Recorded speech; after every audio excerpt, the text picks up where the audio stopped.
Good news para kareng aslang o estudyante ng CCSFP. Proud la panigurado reng mag-aral king City College of San Fernando, Pampanga kay bat ng milob ng eskwela king global rankings ng The Impact Ranking 2025. Ayon ng istorya ng Patricia Mamang.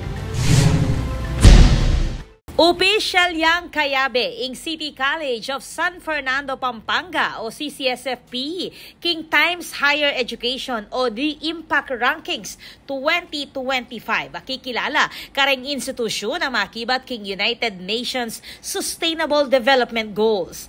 Linubya ing CCSFP king 1,501 plus bracket ibat king 2,526 higher education institutions king mabilog ayato. Metong iti kareng 121 na kolehiyo at universidad ibat king Pilipinas amilub king global rankings ngening banwa. Binida namo naman ng eskwela na meni muna iti king Pampanga kabang Kalimaya king Central Luzon. Kabilang niya ing CCSFP kareng top 4 institutions king Pilipinas para king SDG 4 quality education at metong kareng top 5 institutions king Pilipinas para king SDG 1 no poverty. Ing CCSFP metong yang lokal na kolehiyo amanyulong king inklusibo at makabaldugang edukasyon. Patunay kano iti na ing metong nga institusyon na panibalaan ning local government unit malyaryang makipagsabayan king global standard